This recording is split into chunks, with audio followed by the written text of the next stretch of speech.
Hello, everyone. Welcome. Thank you, Rosemary. Please take a seat.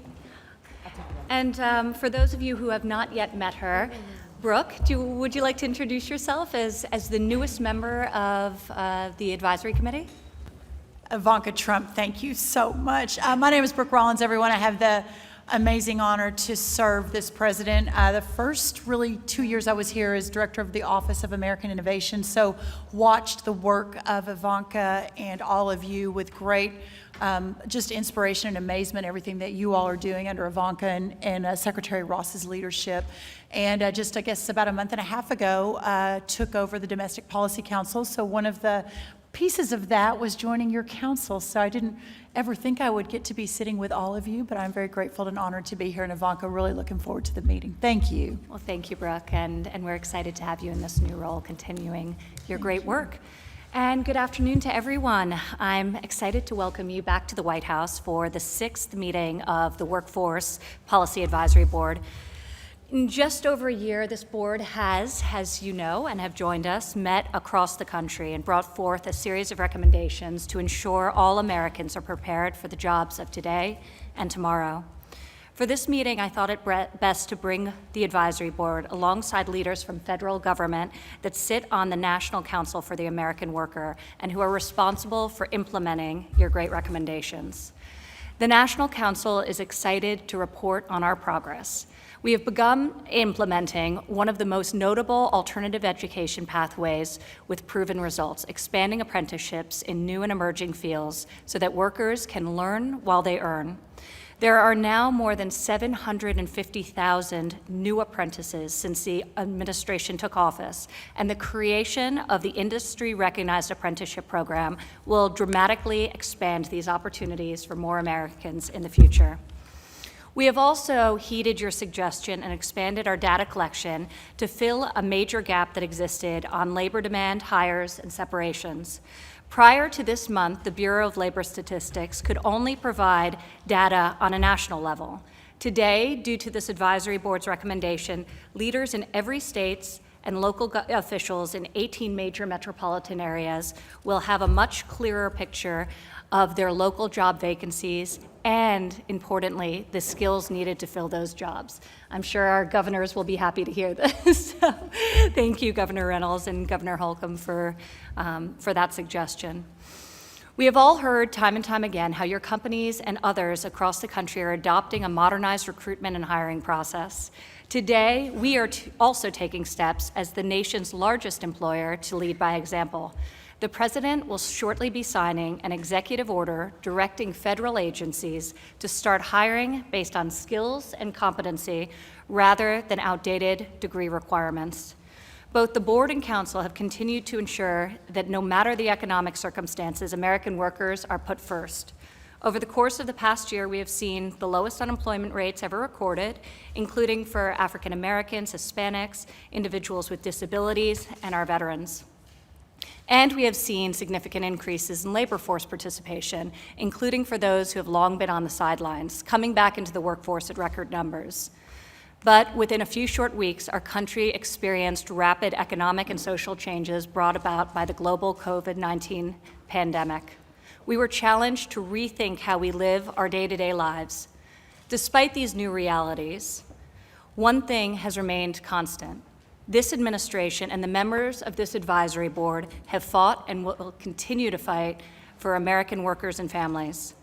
Prior to the pandemic, the advisory board laid out a bold agenda focused on how best to prepare American workers for the changing nature of work and the future of automation. Through the advisory board, we have addressed these issues and recommended changes, and now COVID-19 has brought forth a critical urgency to implementation of a set of action laid out in last month's call to action for lawmakers, businesses, and educators alike. The group of leaders here today believes in providing Americans with multiple pathways to education and career success. This includes short-term credentials, associate's degrees, on-the-job training, bachelor's and master's programs, and, as I had mentioned earlier, apprenticeships. We believe in both increasing the availability of high-quality and transparent data to show the private sector return on investment in workforce development and the ability for individuals to make informed choices about their educations and their careers. We believe in modernizing the way in which employers recruit, hire, and train their employees so they can attract and retain workers with the skills needed to fill specific jobs and ensure that Americans with those skills are no longer overlooked. We firmly believe that all employers must invest in their workers through education and training, and that it's not just the right thing to do, but it's good, smart business. As we continue to bring manufacturing jobs back to our nation from the shores of California to the coast of Maine, we must ensure hardworking Americans are prepared to fill those jobs. This National Council and Advisory Board has taken critical strides to increase the agility of our workforce development system, but we have much more to do. That is why I'm pleased today to announce that the President will sign an executive order continuing the National Council for the American Worker and the American Workforce Advisory Board. I want to thank each of you for your service and your commitment to the cause of the American people. There's a lot of hardship right now and a lot of uncertainty, and this work takes on more meaning than ever before. I would now like to turn it over to my co-chair, Secretary Ross, to say a few opening words of remarks. Thank you, Ivanka, and thank you for your visionary leadership of both the American Workforce Policy Advisory Board and the National Council of the American Worker. Thank you also for bringing both groups together here today. Their presence here at the White House is a testament to their dedication to the American workforce. We must also commend the Advisory Board for calling an extraordinary meeting in mid-May to address the abrupt changes and tremendous challenges facing American workers due to the pandemic. Today, the U.S. economy is emerging from the greatest public health crisis in a century. I've been traveling the country over the past month, visiting companies and talking to executives, workers, trade groups, and community leaders. Everywhere I go, there is optimism about the U.S. economy and its near and longer-term prospects. We thankfully see this reflected in recent economic indicators. You've heard about a lot of them, but the one data point I would highlight is the amount of money Americans are saving, the amount of dry powder they have. This morning, the Bureau of Economic Analysis of the Commerce Department reported that the personal savings rate was 23.2% in May, up from 8.4% in February prior to the pandemic, and that compares with around 3% in 2009 during the last crisis. So the consumer is in far better shape than ever before. In fact, last month, Americans saved $4.1 trillion, up from $1.4 trillion in February. Federal Reserve also reported last Friday that U.S. bank deposits have increased by $2.1 trillion since the lockdowns, from 13.4 in February to 15.5 as of June 10th. So unlike in 2008, 2009, our financial system is sound, and as enterprises reopen, Americans will be pumping money back into local economies, and furloughed workers will be hired.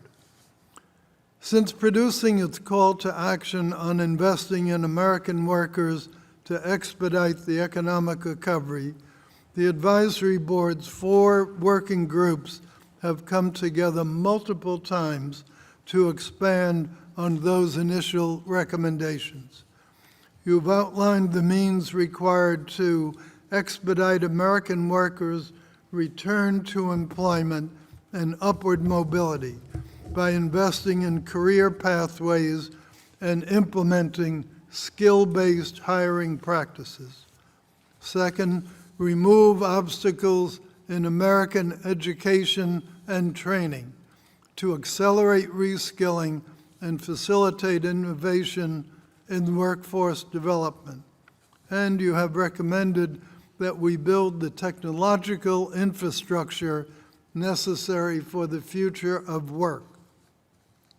Today, our working group co-chairs will share how they have expanded on that call to action. We will discuss recommendations to expand access to broadband and encourage more employer training investments.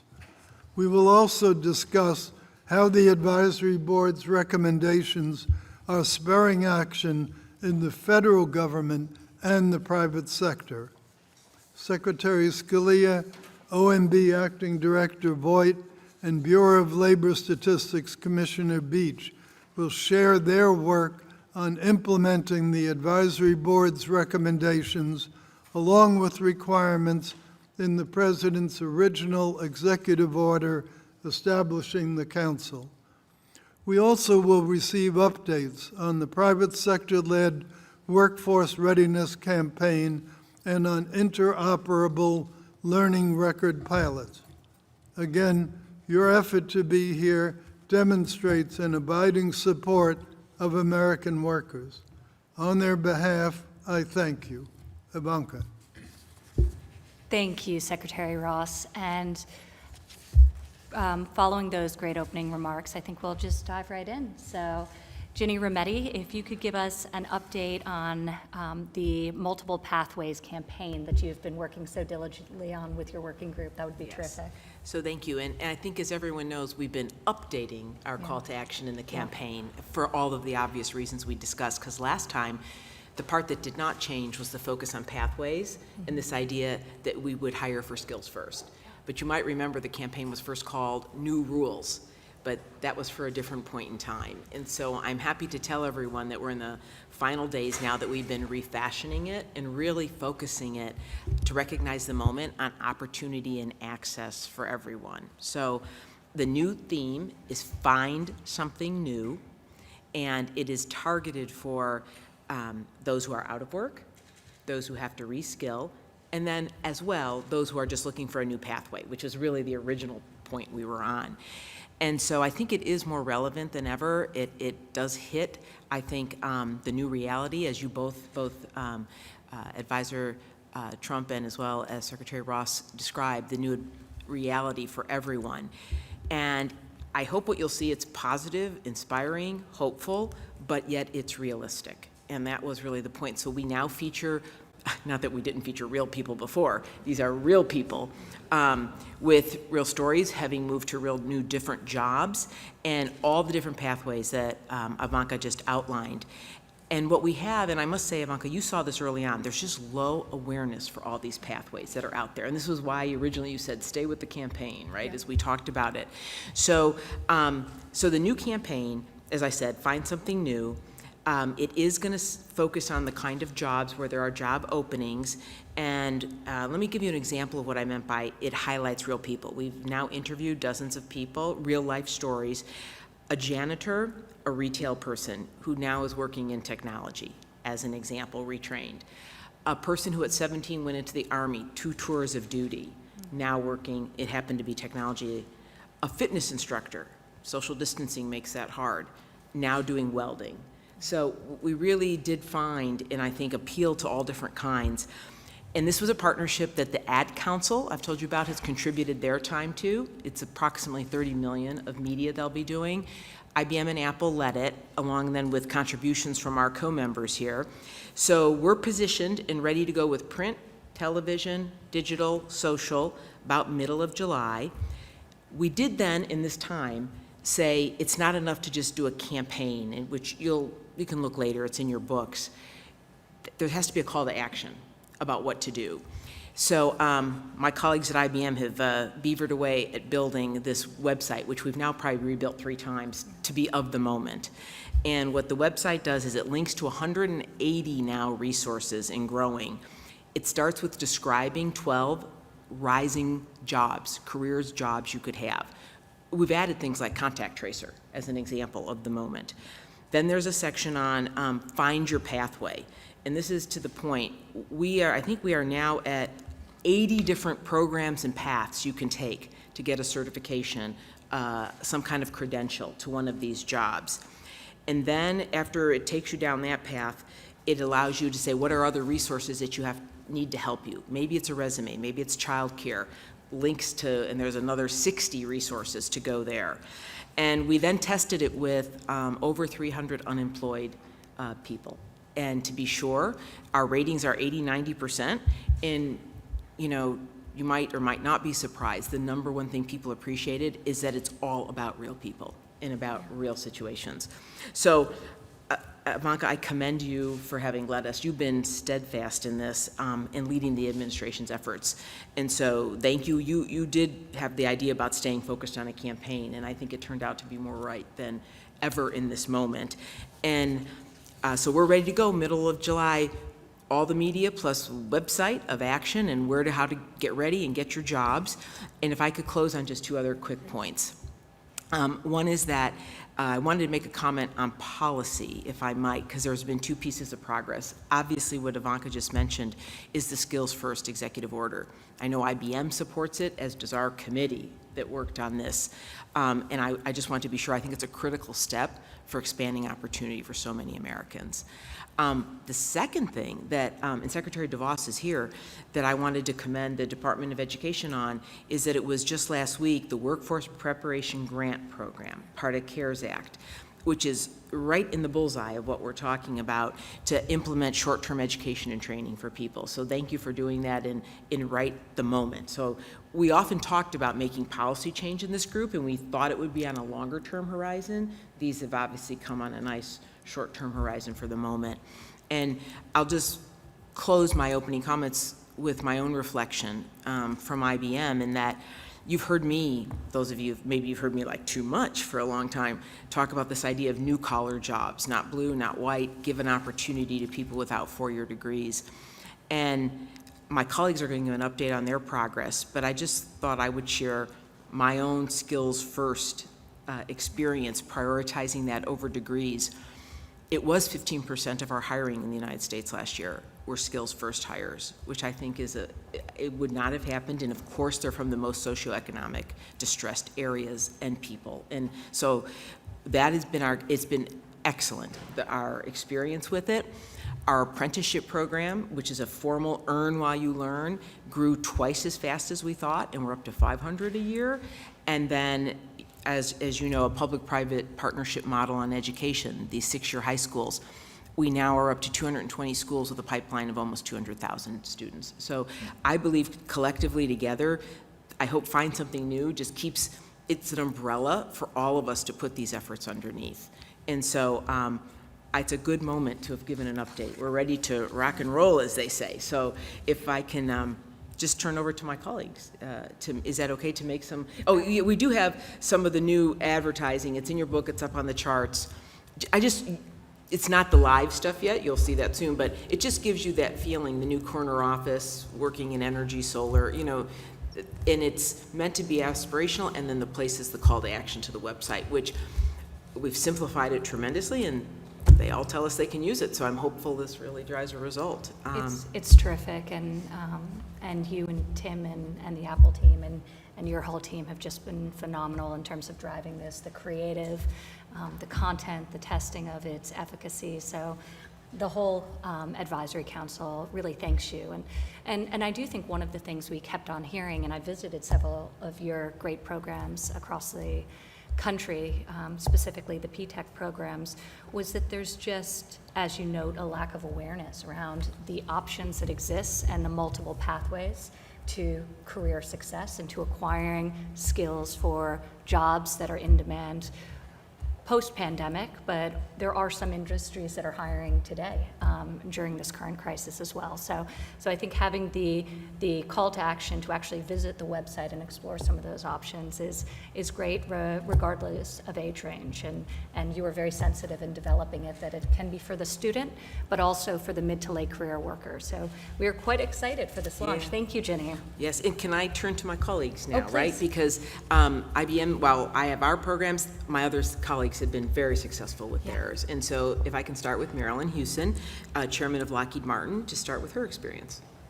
Thank you, Jenny, and Secretary Ross, Ivanka, thank you very much for the opportunity to tell you a little bit about what we're doing toward the call to action that was outlined for us, and I'll just talk about a few things that we've done in the last few months in 3 areas. One is on what we're doing in the hiring and recruiting area, what we're doing to build the STEM pipeline, and then lastly, what we're doing on technical skills and skills growth.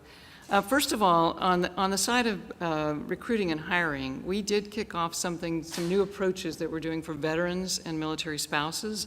In April, we rolled out and launched our hiring pathways for veterans, and it's more of an accelerated pathways for veterans, particularly those that were most impacted by the high unemployment associated with the pandemic. And I can tell you that as you talk about companies that are hiring, we are hiring. Since March 19th, we've hired over 8,000 people, and we expect to hire close to 12,000 people this year. So we continue to hire. We're an essential service and business that's worked all throughout the pandemic, and we're continuing to need additional workers. So these pathways for veterans is an area that's very important. The second area that I wanted to touch on is building the STEM pipeline. We're continuing a lot of our programs and initiatives we have in that arena. This is where we're focusing on students that may not have considered a STEM career or a STEM opportunity, and we've got a lot of programs and initiatives just to create that inspiration for them so they'll pursue STEM, and through that, many of them would not have considered it at all, and it would very much change their lives. There's a lot of those who are underrepresented who gives them a new opportunity. And then the last area that I wanted to touch on is our technical and skills building. And in January, we launched, as part of our pledge to the worker, to the American worker commitment that we made, we launched a 5-year, $5 million vocational scholarship program. And it's the first of the kind in the aerospace and defense industry. And as of June 16th, we awarded 150 individual scholarships of $6,600 of scholarship money to help cover vocational training costs for individuals so that they could continue their opportunities in these critical areas. And these are for people who don't need a 4-year degree or anything like that. This is an opportunity for them to have a scholarship to go forward through that for training, to cover the training cost. We also recognize that during the pandemic, a lot of the things that we had going, we're going to move to virtual training. So we funded a lot of additional equipment to allow that we didn't lose any time on the apprenticeships and other things that we support by providing some additional funding for virtual training. So we very much appreciate the opportunity to be a part of this important body and what we're doing for the American worker. And these are just a few of the things that we're doing across that arena at Lockheed Martin. Thank you. Thank you so much, Marilyn. And next I'll turn it over to Scott from Western Governors University, who's been leading alongside Governor Holcomb the working group on data transparency. So if you wouldn't mind kicking us off, Scott, that'd be great. Thank you so much, Ivanka. It's truly a pleasure to be back with all of you. As you well know, we've been talking for a long time about the interoperable learning record, and I think it's also true that in an era where our digital connectivity is more vibrant and more needed now, it is a prerequisite to accessing higher education and also many of the job opportunities that are out there. And so this digital divide that we talked about as part of the call to action, it is highlighted because it limits the development of our workforce and it amplifies inequality. And so thank you, Ivanka, for outlining a path forward to bridge this digital divide. I also want to move to our next agenda item related to learner records. And I want to first recognize the work of this board, as well as the dedication and vision, particularly of Ivanka and Secretary Ross, as well as Chris Liddell and all of your respective staffs. The tireless and insightful work of the U.S. Chamber is also noted, and those who have spearheaded pilot projects, including Walmart and our friends at IBM, Salesforce, and Workday as well. This group is focused on a policy agenda designed to give every person in this country a pathway to opportunity, and has been visionary in its embrace of the underlying technology needed to enable that future. With this concept of an open and a transparent and a individually owned record of skills and competencies, this group has taken an idea, one that honestly has the potential to change the future of learning and work, and has studied it, collaborated on it, invested in it, and ultimately is now working to make that a reality. As you well know, great ideas also don't come out of the box proven and fully formed. And they don't also come out of the box with a name. We have thus far referred to this particular transformative idea as the ILR. Go ahead and try to say that 3 times fast. The Interoperable Learning Record.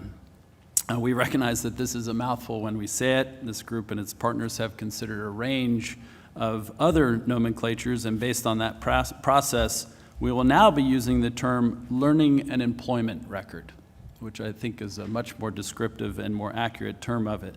So the Learning and Employment Record, or LER, we believe that this name is intuitive, it's also pronounceable, digestible, understandable, and it can become part of the American lexicon of education, work, and job searching and hiring. What is an LER? For those who are new to this conversation or to the work, just let me take a moment, if we could, to reflect on why this technology is so essential to opening the pathways for opportunity for every American. The purpose of the LER is to create transparency for every individual so that they can articulate their skills and capabilities to both current and potential employers, regardless of whether they learn those skills on the job or at an institution of higher education or in the military or at an apprenticeship. The record is owned by the individual, meaning that it follows them through their educational experiences and their employment and their entrepreneurial journey. It is a lifelong record. This gives those individuals added resilience in times of turmoil, disruption, and changing circumstances. And for instance, we know that in normal times, 43% of college students transfer during the course of their college careers. 43%. And those students will lose, on average, 40% of their credits.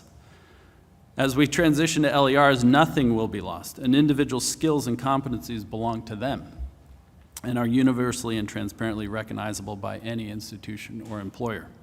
So the LER opens the door to a labor market that is denominated by skills, open to every individual and supported by an aligned, dynamic, and relevant education system. If skills are the currency of the future, the LER is the wallet. This technology is how we enable the highly competitive workforce of the future. It's how we unleash and showcase the potential of every American, and how we transform the world of education and training and really, truly reinvent the talent supply chain. The truth is that innovators have been working on developing and implementing technology for a skills-denominated future since the 1970s. This is not easy work, as you might imagine. There are significant hurdles to overcome to achieve widespread adoption, and the strides that have been taken over the past year by this group are nothing but historically unprecedented. So that acceleration of innovation and collaboration have been made possible truly by Ivanka's leadership, by your commitment and dedication to this vision, and I want to take a moment to recognize that. You've truly assembled an incredible team of leaders, of employers, of education institutions, and ultimately you've pushed us toward action. So we now, as a result of your leadership, have LER projects in motion that illustrate the viability of these ideas. So ultimately, every work in America will be the beneficiary of this effort. If I can take a moment now to introduce, if you will, some of these pilots, and I'll be brief in that, and also, Ginny, I think some of that will come back to you to let you talk about that. So we're humbled to be part of this work. WGU is partnering in many of the pilots, or several of the pilots that are taking place. And the incredible power we and others have witnessed as part of these pilots is the interoperability between the various blockchains being developed. So I will provide an update on WGU's work and involvement in 2 of these pilots, and then we'll hear from Ginny and IBM, who are leading an LER pilot to better match learners with careers in cybersecurity. So we've been a believer in this skills-based future work, and everything we do is designed with students in mind. In addition to providing a workforce-aligned competency-based education, we've also made a significant investment in mapping the skills that drive those competencies. That has prepared us to support a partnership with Salesforce on their pilot, who will be opening a skills library to allow Dignity Health, with nearly 60,000 employees at 300 care sites in the western United States, to view validated achievement and credentials for their nursing candidates. We're also supporting the Walmart-led pilot to prove out the interoperability of the learning and employment record. And through Workday, we are first pushing verified credential data to Walmart so that Walmart is able, for the very first time, to have transparency into the skills of its massive workforce. Once that element of our work is complete, we'll reverse the process, meaning that we'll be pushing badges that represent the skills data verified by Walmart over to the WGU system. This is an example of where those skills and competencies developed in work can also translate back into educational pathways. And that pilot demonstrates the potential connectivity ultimately between academic institutions and employers. So it's truly an honor to participate in this work, and I want to extend our gratitude to Doug as well as Mark for inviting us to play a role in supporting these background projects. And last but not least, I also want to express our sincere gratitude to Ginny and the team at IBM for inviting us to collaborate with you to prove out how LERs can also support learners in mapping out a pathway to a career. So I'll turn the floor over at this time to either back to Ivanka or to Ginny, wherever you want to go. I think you did a wonderful job. So I would only add, you just coined, we knew skills is the currency of the future, but I love it that the LER is the wallet. So perfectly said, and I would only add that the pilot we're doing is based on blockchain technology. It's a perfect application of blockchain technology for cybersecurity, and it proves the portability between the employer, the individual, and the academic, multiple academic sites, obviously. And I would just say so far so good, and it's also a great one. Maybe we had an EO on skills first, maybe then it'd be a great one for the federal government to adopt this LER as being the world's largest employer, or country's largest employer, actually. And we'll see how our pilots go. I think that's a great segue Yeah. into Russ, who can share with us a little bit about the incredibly exciting EO that the president will be signing shortly. And thank you all for the hard work on this. These pilots will ultimately be rolled up, and something that we hope to replicate on a much broader and larger scale once we've proven track record and success. And I think everyone around this table shares my excitement for how transformative this could be in terms of creating transparency for people deciding on what education path to take, or on an education path about where the jobs exist, and then also for employers to recruit that talent seamlessly. So really great work, and thank you both very much. And Governor Holcomb, thank you for your terrific work on this group as well. So before we turn it over to Russ, do you have anything to add? Well, I will be brief, thank you. Yeah, of Vice course. President.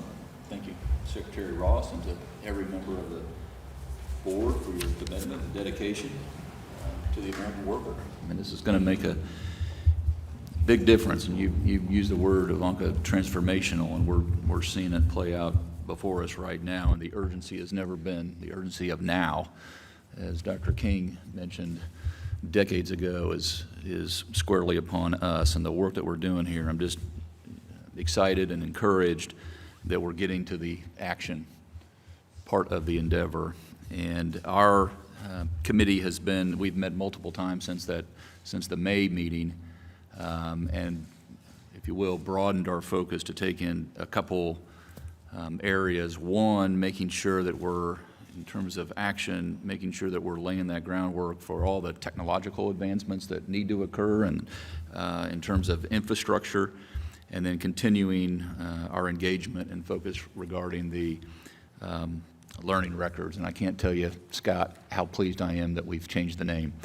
We talked a lot about that, but for only us to have understood what it meant would have been a slow start out of the gate. So, but this pandemic has brought this really into focus about how much we have to get done and who will potentially get left behind. And so speed to market is critically important. We focused in on 5 key areas. Just very quickly, we wanted to make sure that we're advancing action items that will apply to all.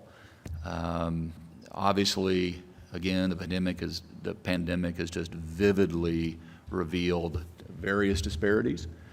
They were there prior.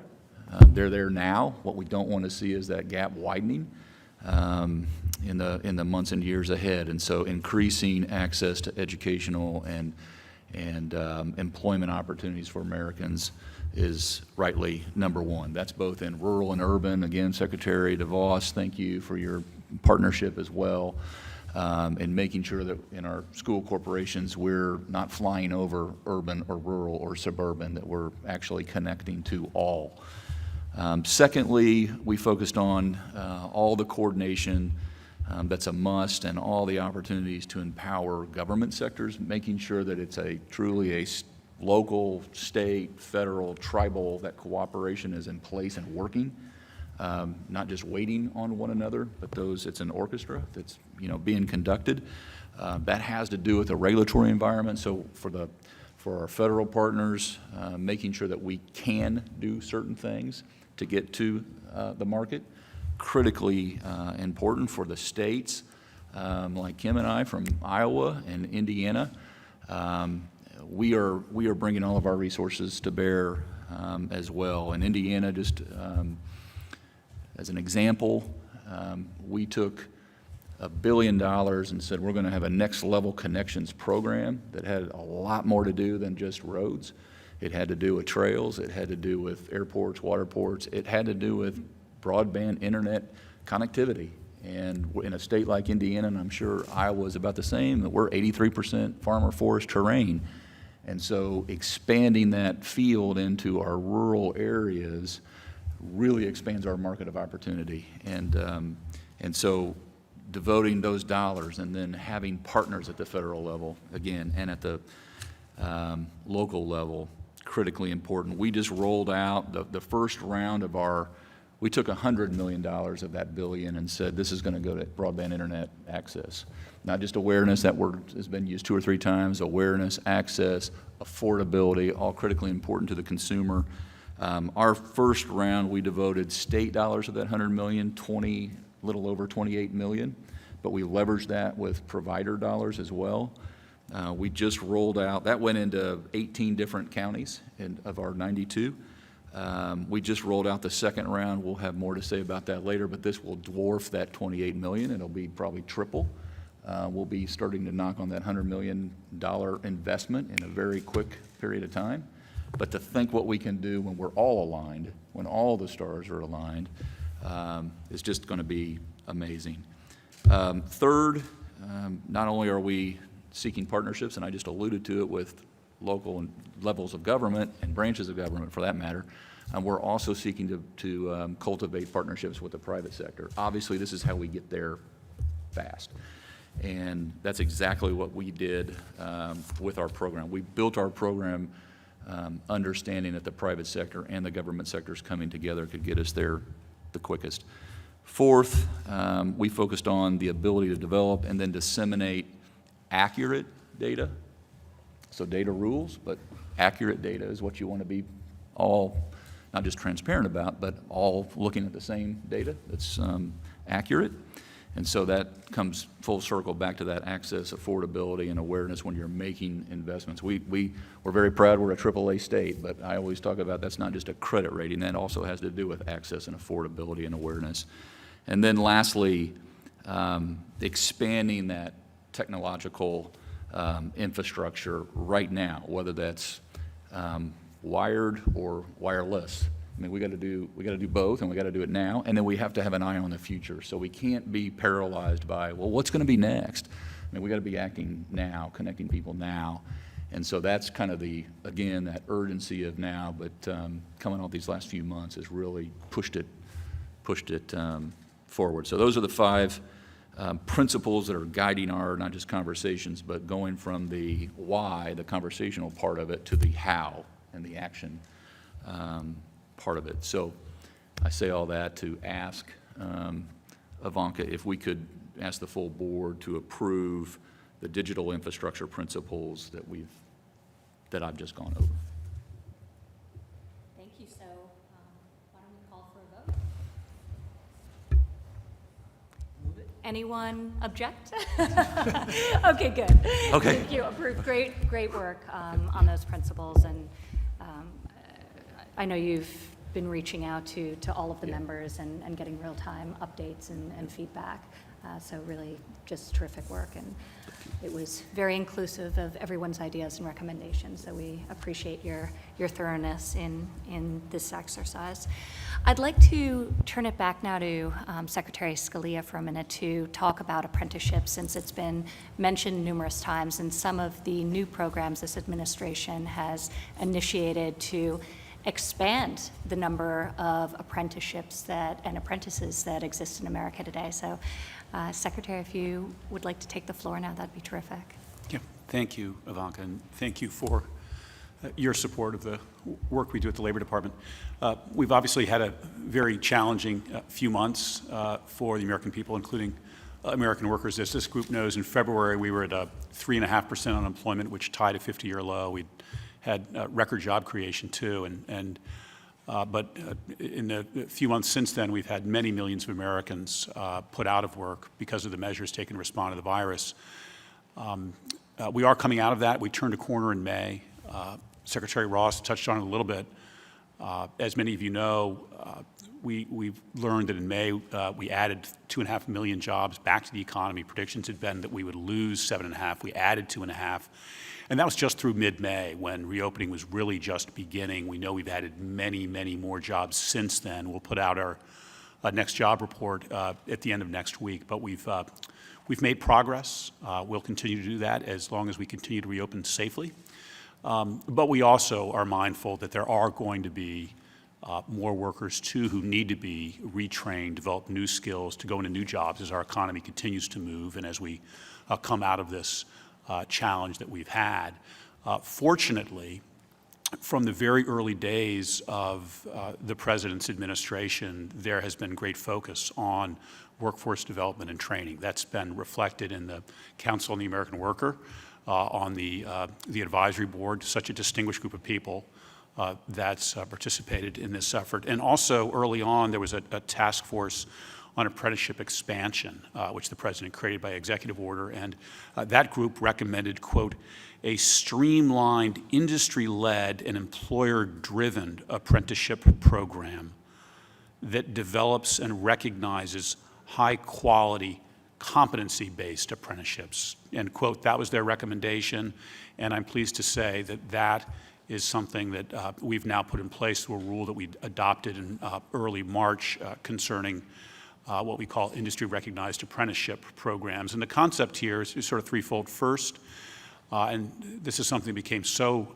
evident to all of us, particularly in the last few years, businesses are so effective in helping with training because they understand where the needs are and where they will be. Second, apprenticeships particularly are an especially good model for driving that, because where there's an apprenticeship, there's a job and there's an expectation of a future job, which is one of the reasons apprenticeships are so valuable. We also recognize, third, that the registered apprenticeship program has many strengths, but it's not always suited to expansion into industries where apprenticeships have been less established, but where we're seeing a lot of job growth, like healthcare, like cybersecurity, like advanced manufacturing. And so the concept of this rule, the IRAP rule, which we adopted in March, was to promote those apprenticeships. And at the center of it is what we call these standards recognition entities. They're really accrediting bodies. We recognize the SRE. The SRE, in turn, can recognize specific companies' apprenticeship programs and confer recognition on them, that this is a good, respected, recognized apprenticeship program that is training good workers for that company, but for others as well. So we've begun receiving applications to become SREs. This can be community colleges, it can be trade associations, it can be leading businesses, say in the aerospace or computer technology area, who then, and I've seen it myself, companies helping other companies develop apprenticeship programs, they can do that as an SRE. And in that way promote apprenticeships throughout our economy. So we have material on how to become an SRE on our website. It's, I think, www.apprenticeship.gov/IRAP, I believe. And of course, we're available. We really welcome the support of this group and other companies and trade associations, labor unions, community colleges promoting this alternative apprenticeship model, which we think will go so far in recognizing programs that already exist and as well in encouraging more. Just to wrap up, there were so many great ideas being incubated over the last 3 years through groups like this, and we've now been presented a once-in-a-lifetime opportunity to put them to work. So I thank all of you for the extraordinary work you've done over these last couple of years, and really welcome your support and look forward to our collaboration going forward. Thank you. Thank you so much, Secretary. And this really builds upon the feedback we heard from people across the country about wanting portable, stackable credentials that match the in-demand jobs. And hopefully we can start to really build out ecosystems of apprenticeships in industries where they didn't exist prior. So thank you for your passion for this and your leadership on it. And with that, I'd like to turn to Scott Sanders, the Executive Director of the National Association of State Workforce Agencies, who's been leading our Modernizing Candidate Recruitment Working Group. So Scott, if you'd like to take it away and share with us what your group has been working. And after we go through all the different groups, I'd love to open it up to questions and comments and get feedback from everyone at the table. Great. Thank you, Scott. Thank you, Ivanka. Good afternoon, and thank you, Secretary Ross and Advisor Trump, for your leadership. On behalf of our co-chairs, Johnny Taylor with SHRM and Al Kelly with Visa, I'm happy to provide an update on the ongoing efforts of our working group. Prior to the pandemic, this working group had prepared a report that would help employers tackle the skills gap by modernizing how they recruit, select, and train talent to fill critical skills gaps within their own workforces. Today, I'm going to provide an update of that report, and in tab 6 of your board book, you can follow along. It's a nice report with the understanding that this is an evolving document that will be refined to be as effective as possible at proactively addressing the short and long-term needs of businesses during the post-pandemic recovery.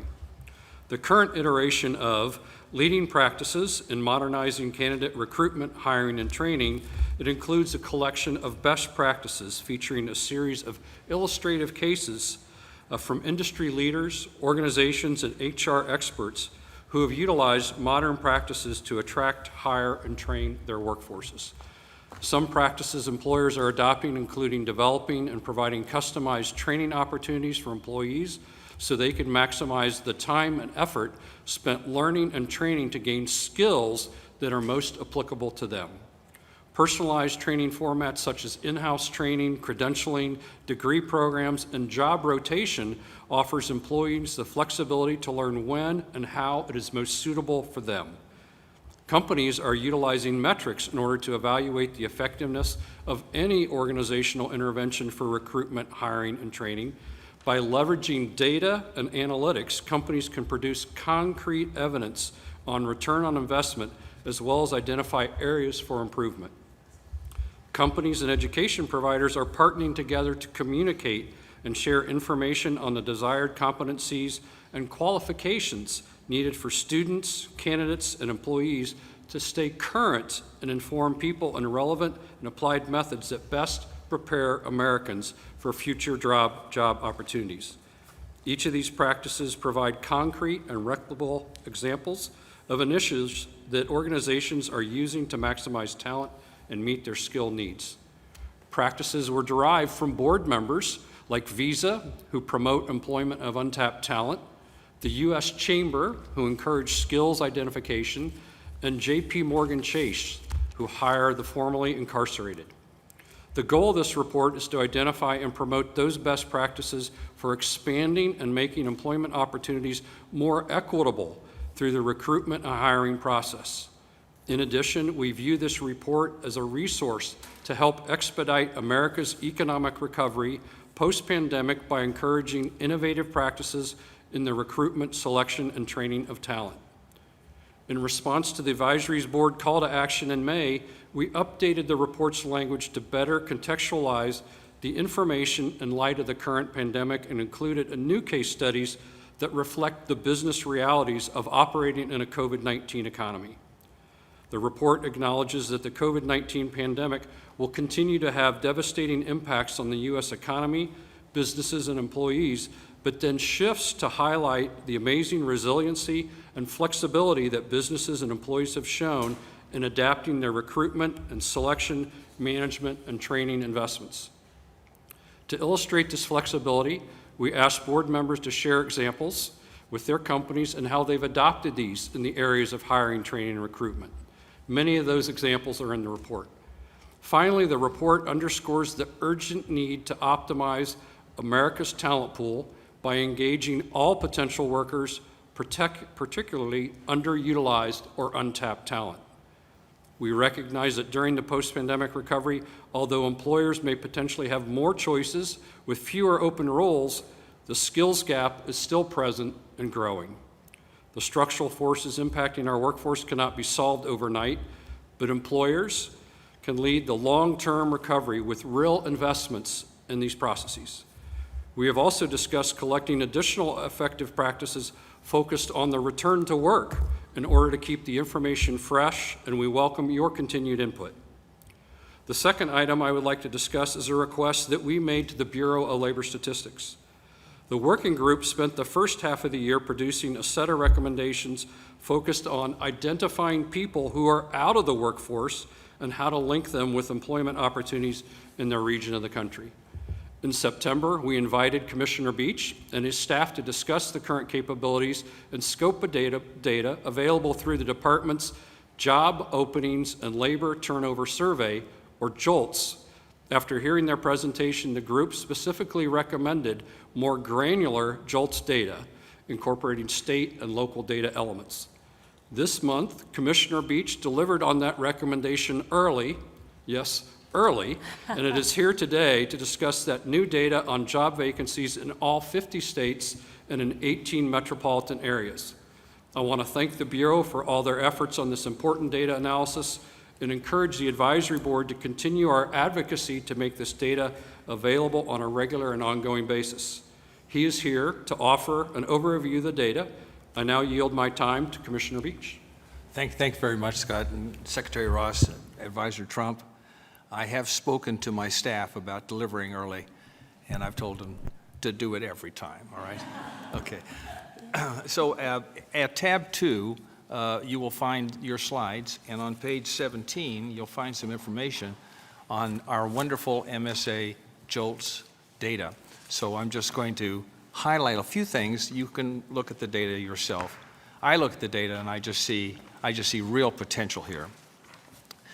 Thank you very much, Board, for asking us to do this project. We would have probably gotten to it at some point, but we wanted to do it, and we've wanted to do it all along. After all, the U.S. economy is really not a national thing, is it? It's a collection of small economies.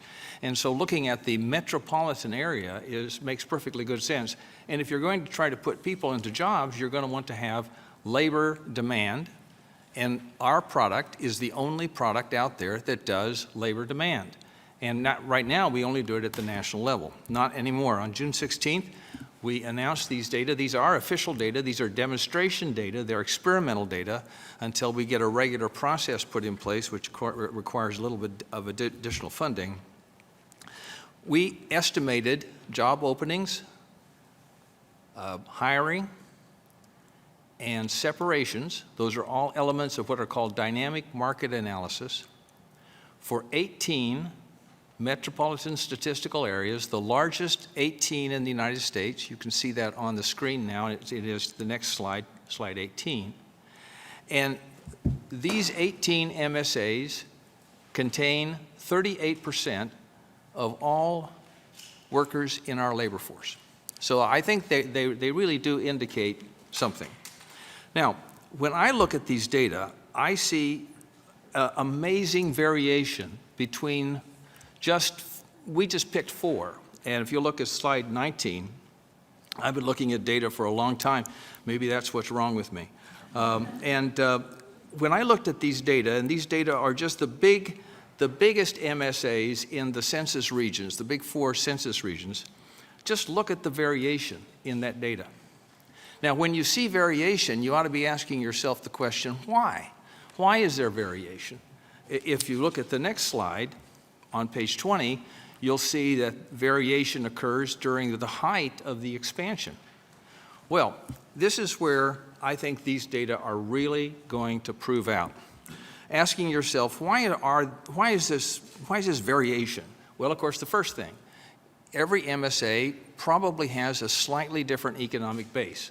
The economic base of New York is different than that of Louisville, which is different than that of Minneapolis and Los Angeles.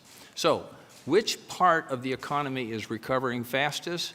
That's the question we would ask right now. Or which part of the economy is growing, and why? Why is it growing? Are we making the investments correctly? Are we doing the right things on foreign trade? Another thing, I think regulation plays an enormous role in how quickly labor markets expand. And I think, talking to my friends over at HUD just last week about these data, they said, oh my gosh, this could lead us to look at zoning, land use regulations. Well, some of you are interested in another regulation, which is occupational licensing. Certain areas do more occupational licensing than others. Could that be the reason why there's these variations? Is it an income distributional thing? Is it transportation infrastructure?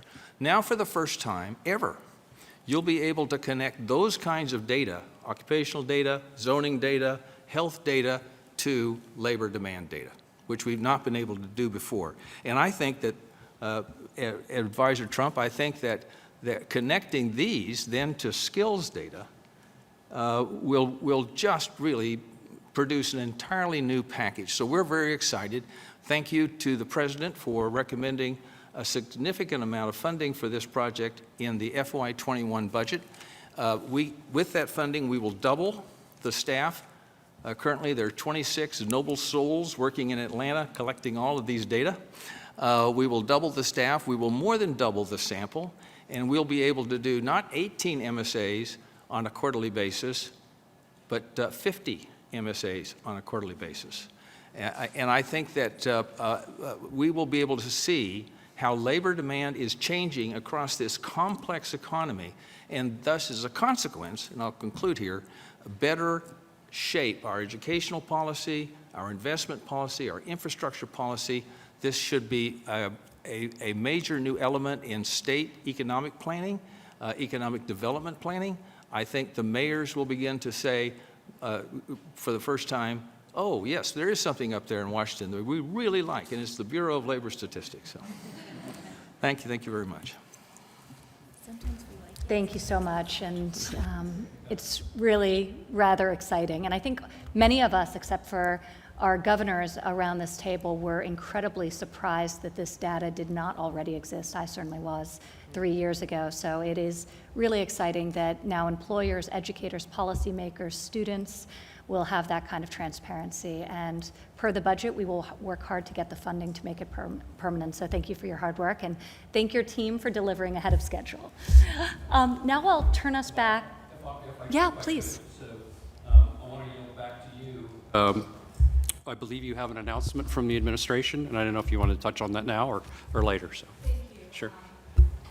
I appreciate it. And so now, maybe Ginny, we'll start with Russ, and then we'll come back to you for a few more presenters.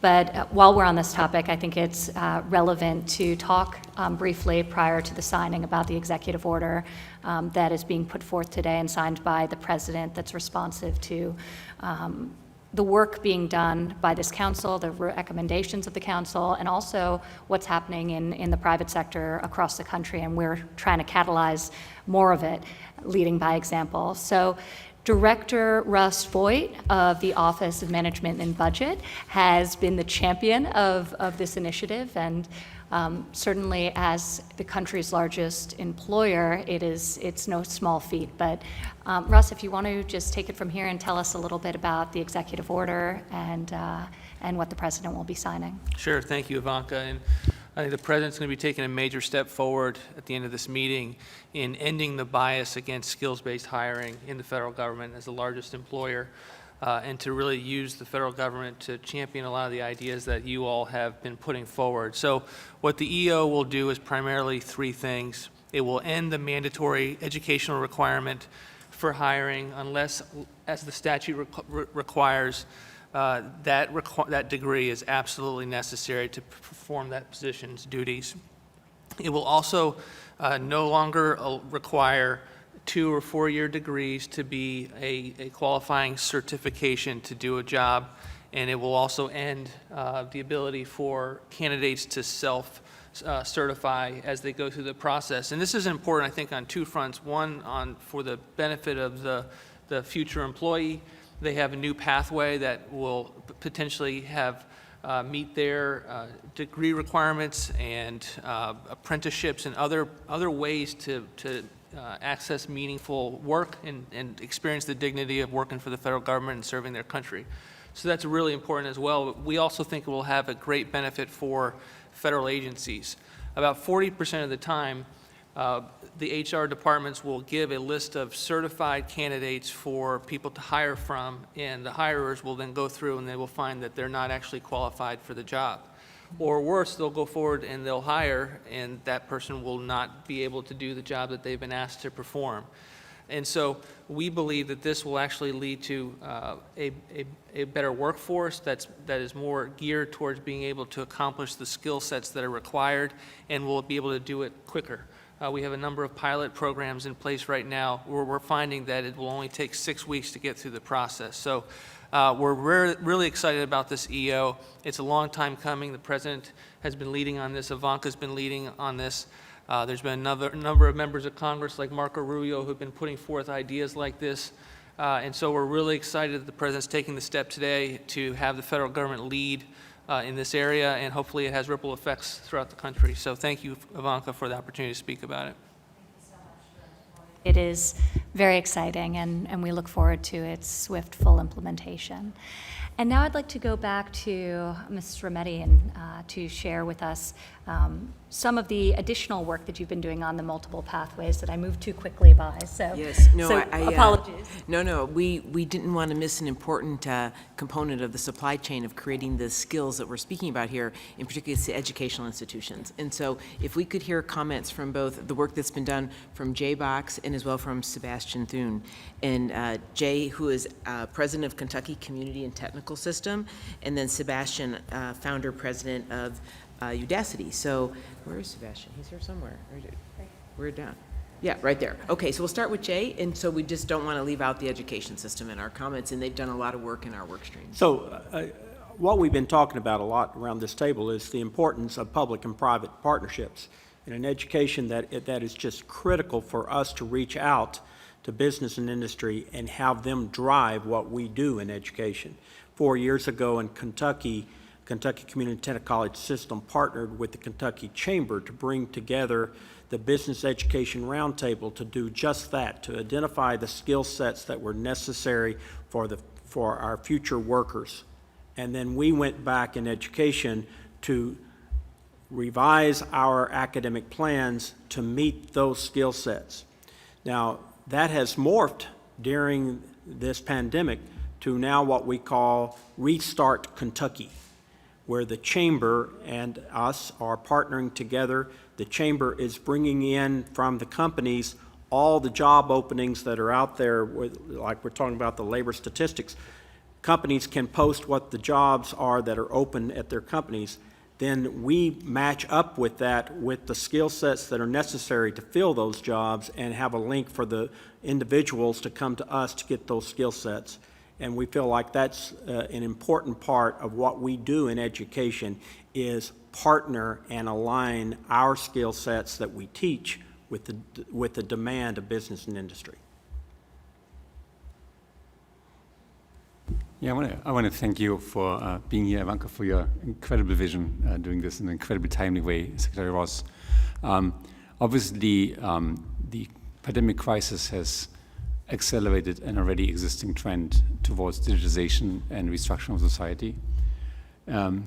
We have addressed this to non-traditional training opportunities where we team with companies like Google and Facebook and IBM and Microsoft and many others to provide technical training to individuals that would like to step into the digital world and get a type of the jobs that we talked about before the next corner office or the next desk office, as we saw. In doing so, because we're going to talk later, I think Mike talks about later about potential new ways of providing students with support. We draw most of the support not from government, but from industry, from partner companies. We just launched a major initiative with Microsoft. We really go and offer individuals the chance on the table through some skill-based training. And that's been taking off. From a corporate perspective, the last 3 months have been sad to say and happy to say great business for us, because there's an incredible number of people now that see the opportunity to move their own careers forward. I really want to commend Ivanka for the vision behind this. I believe at some point in the future, it ought to be the case that the American workforce engages in lifelong education, and that's not the case today, at least not the way we want it to be. It ought to be the case that people own their credentials and take them with them. It ought to be the case that this education be diverse and job relevant and skills relevant, not just traditional degrees. And I think this body of people here has pushed this harder than ever before. I hope that the coronavirus situation, as sad as it is, provides an accelerant for these developments, because if we do a job really well, we might leapfrog and make this country much stronger. Thank you. Thank you so much, Sebastian, and it was really a pleasure for us to be able to hear from some of your students, and yours, Scott, as well, recently as we did a Zoom call as a board and really heard their experience of digital online learning firsthand. So thank you for that. The last working group we have will be presented by Mike Piawar of the Milken Institute, and we sought to measure and encourage employer-led training investments. This is really critically important because the employers are closest to the jobs. They know the skills that they are seeking to recruit, and they really need to take a lead on this front. But there was no commonality towards measuring the effectiveness of these programs, common language, common even systems and set of metrics. So we sought to change that, and Yes. Mike, you have a great update for us. So please, the floor is yours. Great, thank you, Ivanka, and Secretary Ross, and welcome to the council members. I want to begin by acknowledging Barbara Humpton, my co-chair, who's unable to attend today. She's been a key part of the work that we're presenting today. And Ivanka, as you mentioned, it's more critical time than ever. We've been spending a lot of our time. One of our goals is to prioritize, as you mentioned, the collection of national data on employer-provided skill-based training. And we think it's important for a number of reasons. It's, training is a strategic decision for firms and a competitive advantage.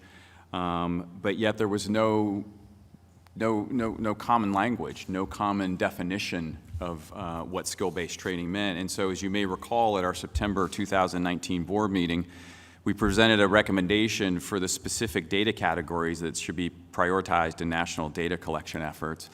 And at that meeting, we said that if the full board adopted our working group's recommendation for what data should be collected, which we did, we were glad to say, that we'd continue to explore how that data should be collected. And so today, we're pleased to present a report and a set of 4 recommendations on that exact topic. Before I turn it over to Marianne Wanamaker to summarize the report that she led and present our recommendations, I want to give a few shout-outs to some folks for their incredible work on this effort. First of all, to Johnny Taylor and his team at the Society for Human Resource Management, my co-chair Barbara Humpton and her team at Siemens, and last but certainly not least, Marianne Wanamaker, who I mentioned led this effort as well as her colleagues at the University of Tennessee. So with that, Marianne, I'll turn it over to you to talk about the report and the recommendations. Thank you, Mike, and Secretary Ross and Advisor Trump. So this has really been a great partnership, and we're delighted to release the white paper today following months of discussion. The truth is we were ready to release it in March, so it's really been burning a hole in my pocket for 3 months. And the underlying issue we've been grappling with is that, as Mike mentioned, despite a real growing acknowledgement that skills-based training at all ages, as Sebastian mentioned, is going to be a critical component of meeting workforce needs in the future, the federal government's infrastructure for measuring these investments is really inadequate. When I was at CEA a few years ago, I was surprised to find that some of our current estimates of employer-provided training in this country are extrapolated from surveys that were taken in the 1990s. That's how bad the data are. So from a public policy perspective, This is going to be increasingly costly. You can't make good public policy if you don't understand or know what training is being accomplished outside of traditional degree and certificate programs. And I think coronavirus, the COVID-19, has really shown us just how valuable high-quality data are for federal policymaking. So as Mike mentioned at the last meeting, which was in December, we did go ahead and approve some definitions on what skill-based training was, and we set forward these essential data elements and approved these data elements as things we wanted to collect in the effort. And so today, we're setting forward some additional guidelines for this collection effort. So in your slide on page 23 of your packet, we are expanding on kind of the vision that we had before. So before we were telling you these are the essential data items, and then in the white paper we're going to expand on that vision and also say, in addition to the kind of key things we want to measure, here are the principles by which we want to measure them.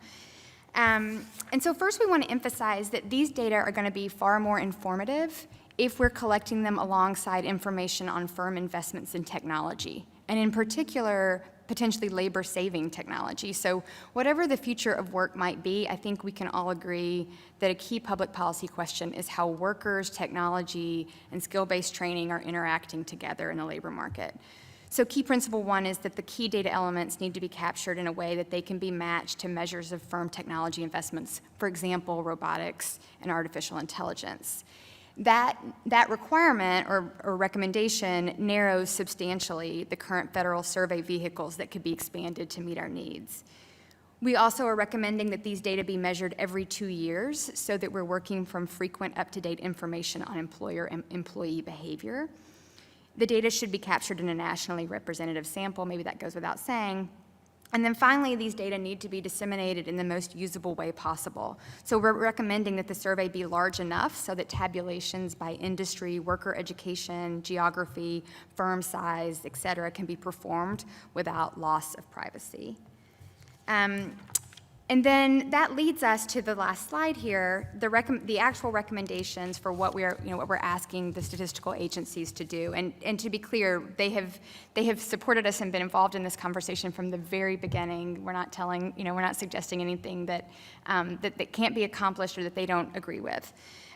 So here are the recommendations. So first, we're proposing 2 quick adaptations to existing surveys to capture some of these key data elements, even though these strategies won't give us the full picture of employer-provided training that we need, but they will give us some preliminary data to work with. So our first short-run recommendation is for the Census Bureau to expand one of 2 current surveys to ask employers about their training efforts. This is going to give us just a quick measure of prevalence and a measure of the dollar investments that are going into those efforts. The second short-run recommendation gives us a quick measure on the employee side. So the Bureau of Labor Statistics runs the National Compensation Survey. That's our main tool for understanding what share of employees have access to health insurance, sick leave, paid family leave, et cetera. And so we're asking that employer-provided training be one of the benefits that's measured in that survey. Those numbers are already frequently used to guide policymaking. Although these short-run strategies will push us well ahead of where we are today, they're still very imperfect ways of informing workforce policy because we cannot connect employees to employers in any of those strategies, and we're limited in the sorts of questions we can ask in both of the surveys. So in the long run, we're recommending that the statistical agencies implement a new training module, and so that's long-run recommendation number 1. The module would be a paired employee-employer survey. On the employer side, the survey would take a current survey from Census that's already asking the key questions around technology investments in robotics and AI, and then add a second module that asks about these skill-based training investments. Then the survey instrument would also survey employees at that employer, measuring all of the demographic characteristics that we think are so critical to understanding incidents of training across the population. And then finally, long-run recommendation 2, and this is the one I'm really excited about because I really think it breaks new ground. We are laying out a vision for how the data produced by this survey will fit into the overall federal data infrastructure. And so the magic in that is that the strategy we're laying out will allow the federal system to follow trained workers throughout their careers, no matter where they ultimately are employed. So we survey you once and we capture you, and then no matter who your ultimate employer is, we'll be able to see how these training investments are paying off. So I am happy to take any questions, but before I do, let me also say that we are looking for partners in this mission. So the Census Bureau has successfully implemented a partnership model in the past where the Bureau partners with nonprofits and outside academics to both design the survey and then to amplify the results. And we think the survey that we're proposing is going to be more effective under such a partnership. So we've had some initial conversations, really exciting conversations with nonprofits who are interested in influencing the work we're doing and amplifying it once it's done, but we're anxious to pick up more. So I encourage any interested parties to reach out to me or to one of the statistical agencies, Bureau of Labor Statistics or the Census Bureau. Thank you. I'll hand it back to you, Mike. Thanks, Marianne. Are there any questions for Marianne or comments before we do this? Commissioner Beach, if we approve this recommendation, we look forward to your early delivery on the recommendations on this. We'll have it next week. Yeah, good. We used to collect these data back a long time ago, and they were, it's always a matter of keeping certain surveys going and not others, which I think is an object lesson for anyone who's doing planning, is to make sure that your long-run vision is much, much more robust than your short-term vision. It was too bad that we had to cancel that series for funding reasons. Good. And the full report is in tab 8 in your book if you want to see it. As I mentioned, Marianne led the efforts on it. It's a very thorough report and then very thoughtful, very targeted, very specific, very needed recommendations. And you can just tell from the excitement in her voice about what she's going to do when she gets this data and be able to help look through this. So before we take a vote on these, we have 3 more recommendations from the group. So we should kind of go on with those. So let's go to those. So included in last month's call to action is the goal to remove obstacles to the modernization of American education and training to accelerate reskilling and facilitate innovation in the workforce development. Since then, our working group has been focused on deliberating further on how to remove barriers and create new pathways to workforce development. As a group, we've reached an immediate consensus in 3 areas, and we continue to discuss in some other areas to guide public and private sector efforts in creating successful lifelong learning opportunities, and we're pleased to present 3 of them today. The first recommendation is to modernize the federal student financial aid system. As a group, we are recommending that the federal government allow federal Title IV and other student financial aid for high-quality, short-term, market-aligned credential programs that stack into lifelong opportunities. So, for example, things that Sebastian and his great company are doing for workers. This would give academic and institutions and employers greater flexibility to innovate, experiment, and ultimately improve education and training delivery models alongside the traditional educational models. The second recommendation is to expand employer-provided education assistance to support employees. As many of you know, many American employees receive some sort of tuition benefits from their employers as support for workforce development. Currently, Internal Revenue Code Section 127 allows for $5,250 of educational assistance to an employee to be excluded from an employee's gross income. As a group, we're recommending that both the size of the cap and the scope of the benefits should be adjusted to ensure that all Americans can benefit from employers' tax-advantaged tuition investments. And specifically, we came to consensus in 3 areas. First, we believe Congress should consider increasing the increases to the cap, which has not been increased in over 40 years, in line with necessary education and training expenditures. We also believe that expanding Section 127 to include student loan repayment and modern educational purchases such as laptops and other devices as types of employee benefits should also be considered. And finally, the scope of the benefit should be modernized to give greater flexibility to employees pursuing lifelong learning opportunities outside the traditional educational model. And our third and final recommendation is to encourage the repatriation of strategic supply chains specifically in underserved communities. The COVID-19 pandemic has revealed that the United States needs to rethink supply chains such as, for example, medical supplies to make them more resilient to future shocks. As a group, we believe we must enable a domestic value chain that promotes job growth and workforce development in key manufacturing sectors for underserved communities. Repatriating strategic supply chains in geographic areas where the prospects for optimizing employment for untapped labor pools is high is a huge win-win for the American public. Now, building on the great work of the Modernizing Candidate Recruitment and Training Practices Group, which previously showed us that we should focus our efforts on opportunity zones, which you may recall is a federal tax incentive program in the Tax Cut and Jobs Act of 2017 designed to spur economic development in distressed communities across the countries, is a way to quickly identify geographic areas where the prospects for optimizing employment for untapped labor pools is high. And just a quick aside, I should also mention that one of the recommendations from their working group that we adopted at one of our previous board meetings is to create an Opportunity Zone Workforce Development Playbook. I'm pleased to announce that 2 days ago, my colleagues at the Milken Institute released a report, a 45-page guide or playbook for state and local government officials to learn more about best practices for engaging Opportunity Zone capital and engaging in innovative public-private partnerships as part of their integrated strategies for creating jobs and other community-led efforts. We specifically incorporated the workforce development recommendation from that working group into our playbook. It's available on our website, and I'm happy to give copies to folks after the meeting. With that, let me open it up. Let me turn it back to you, Ivanka, and Secretary Ross for any comments or questions from the group, and then we can call all 7 recommendations to a vote. Any comments or questions from the group?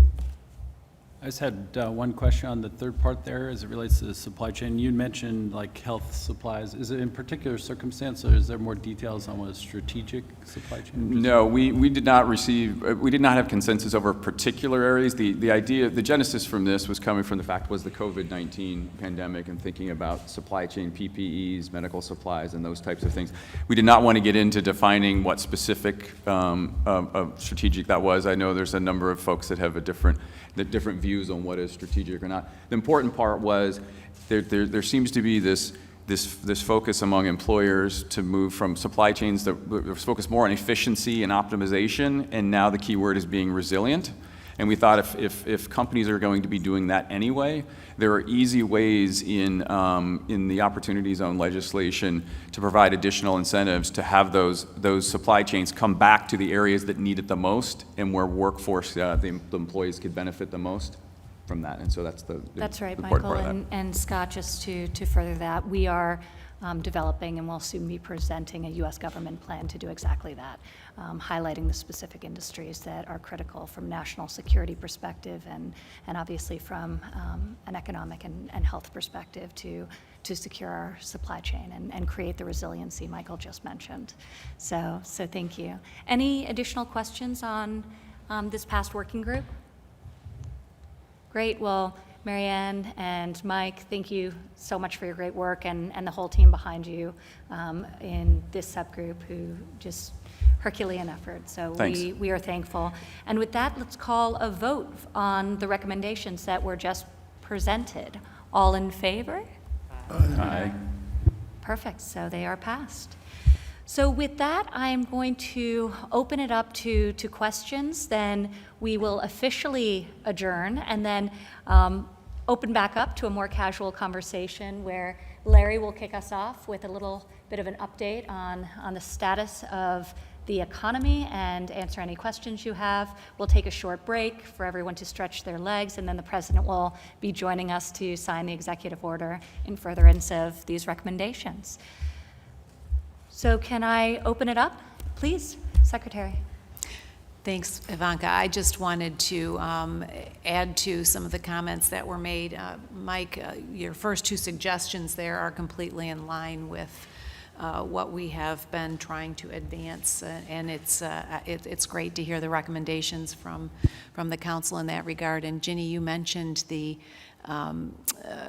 workforce grant reimagining workforce grant preparation competition, which we just announced last week. And I think this is a really unique way to further break down silos that have been so strong between education and the workforce in very practical ways, really helping to expand apprenticeship and short-term certification. That's going to be the highlight of the application process. Also, thinking about some higher ed institutions, again, the change in this, the ultimate change that the pandemic is going to create both for higher ed institutions and for opportunity for work. The notion of using facilities and faculty experience and expertise to help incubate small businesses. And that is going to be the other focus of this Reimagining Workforce Preparation Grant. So thanks for mentioning that and highlighting it. And thank you, Ivanka and Secretary Ross, for your leadership on the council here. Really great recommendations and great work to really support and expand pathways for students of all ages. Last meeting, we discussed recommendations for legislation beyond what was mentioned here today, which was supplementary. And it's terrific that in addition to the program just mentioned, many of them were being executed or have subsequently been executed by the Department of Education in the form of pilot programs. Pell for prisoners, some of the short-term funding for shorter-term high-quality programming. So thank you for your great work on that front. As we seek to create larger scale to each of these. Thanks. Any other questions from the group before we officially adjourn the meeting? Amazing. Well, thank you everyone for your tremendous work. I think for those of you who have sat on these before, there has been an expression of surprise by how much this group has done in terms of tangible deliverables. And part of the reason that the president's also signing an executive order today to extend the lifespan of the board is so we can take some of the ideas that are now being piloted and really scale them in a significant way, particularly the learning and career record, the interoperable learning record that we are renaming. Thank you for that suggestion. I agree with it. And really take those pilots and combine them, learn from them, study them, and grow it. And also, obviously, given the delay with the COVID epidemic and realigning the message of our workforce campaign, we will be launching that in the coming weeks as well. So thank everyone in this room for their continued service for another year, and we look forward to much more great work in the future. And with that, I will officially adjourn and go get the president, who will be joining us, while Larry will give an update on the economic recovery, share his insight, and answer any questions you have. Take it away. My hint? Good. Okay, thanks. Hi, everybody. Thank you, Ivanka. Appreciate it. Thanks to everybody here, my colleagues and those from the private sector. So, a few thoughts. If you hadn't heard, we are rather more in the V-shaped recovery argument. There's a lot of iterations of that. I've heard about V's, L's, U's.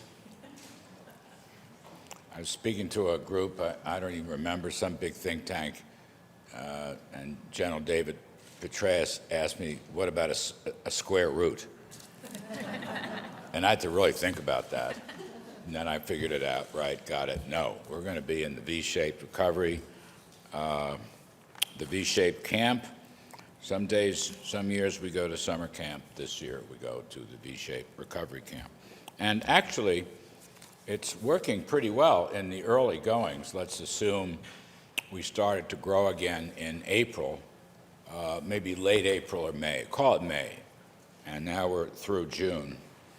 And really almost every indicator is showing a V.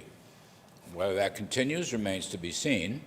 I'm only as good as the numbers, but the fundamentals seem okay. I mean, I go down a laundry list of government and/or private sector surveys. Restaurants rising rapidly from a low base, to be sure, but they are rising. Home builders sharply. Home building demand is very high, and we've had some great reports on the housing sector in general. On the other hand, trucking surveys are rising rapidly. Durable goods had a gangbuster report, I think it was yesterday or the day before. A new hot indicator is the Apple Mobility Index, which gives you a read on traveling, particularly auto traveling. And that index has gone up so much it's almost to pre-pandemic levels. And as the economy opens or reopens up, people are cooped up now, they're getting around. Gasoline demand is high. We've actually had an increase in energy prices. Not too hot, not too cold, so they're probably in a good zone. Maybe another buck or two, you can make some money in the energy business again. Initial claims, very important weekly claims for new applications and continuing claims for the unemployment insurance payouts. The initial claims, the applications are up 12 straight weeks. I saw some financial places saying, well, they should have gone down more, but I don't know. They're down substantially. 12 weeks is a good number. The other thing that's very interesting to me on the continuing claims, which means those that are actually receiving unemployment insurance payments, those have dropped from 24.9 million to 19.5 million, so 5.4 million drop. Now, these are very, very high levels. I get that, but we're coming from a rough place, and what I call the pandemic contraction. You know, just as an aside, this is not a macroeconomic event so much as it is a natural disaster that wound up squashing the economy. That's an important distinction. When I see references to prior cycles of recessions or worse, I say to myself, this person's really missing the key point. And it's sort of like a bad hurricane or a terrific, terrible snowstorm. You know, when it hits, it's very bad. And don't get me wrong, there's enormous heartbreak and hardship in these numbers, and we're not near full recovery yet. But having noted that, natural disasters pass, and then you resume your activity. Now, there'll be some patchwork necessary, but the fundamental structures, the fundamental architecture of the economy, which was very strong in the past 3 years and 2 months before the pandemic, is there. And hopefully with policy actions that are pro-growth and providing incentives, you know, we will build upon that. So I think these claims numbers, you know, we had a huge jump in retail sales. Today's income report showed a gigantic jump in overall consumer spending. It was up 8% for the month. I believe it's the biggest one in history. Bill Beach could correct me if I'm wrong. 18% rise in retail sales, I thought was the biggest one in history, or very near to it. 3 million jobs increase in May. So it's a good story so far. You know, this may be a triumph of hope over expectations. I get that, but you know, deep prayer and meditation plays a large role in my econometric modeling. And I am the quintessential optimist. It's in my DNA. I'm a terrible bear, and I'm a much better bull.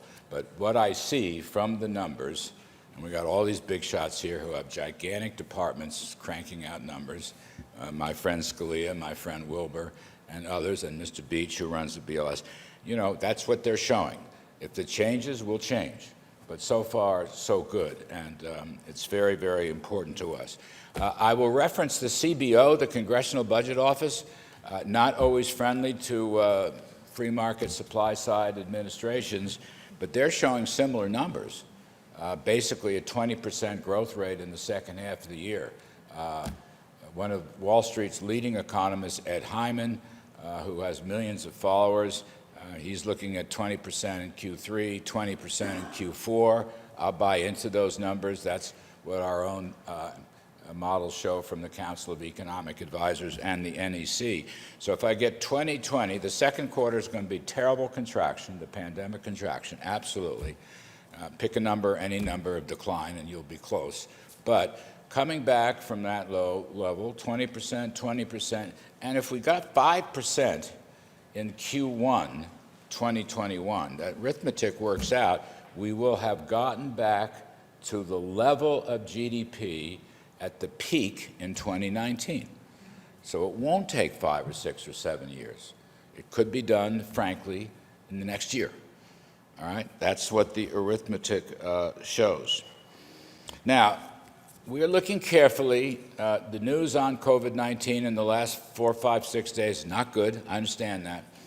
I'll just add some color to that. Gene and I were at the virus task force meeting this morning, and there are about, I don't know, 8, 10, maybe a dozen hotspots in big places, and those are the facts, and we can't sugarcoat that.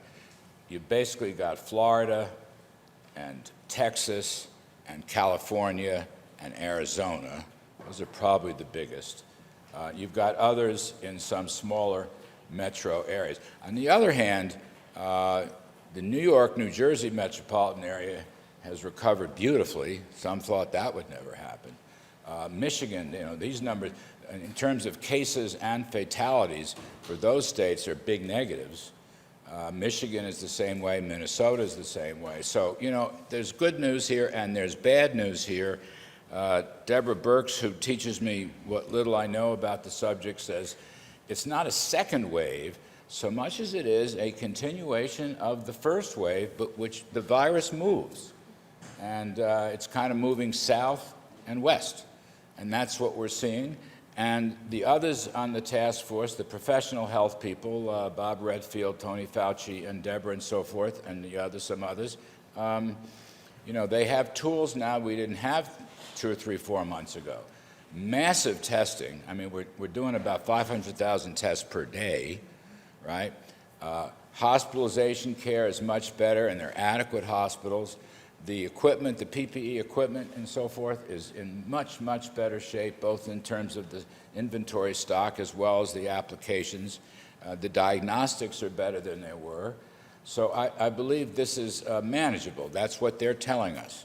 I sincerely hope they're right.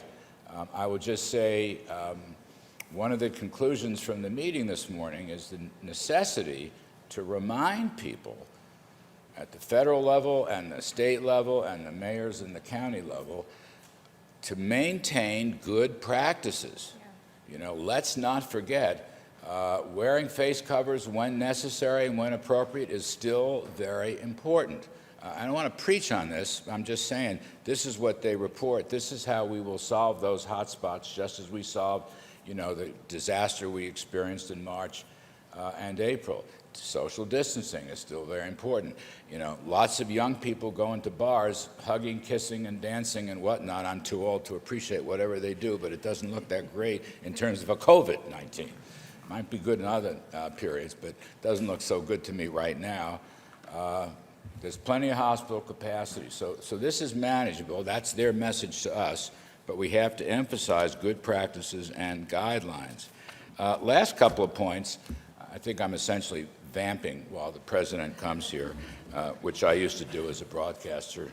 And you can cut me off after an hour and a half. But I'll just give you just a couple of final thoughts. When I caucused with Ivanka a couple of years back when I came on board here, and we talked about this, so much of the heart of this project was about reskilling and retraining, and I guess re-educating to some extent too. And I still see this in that context.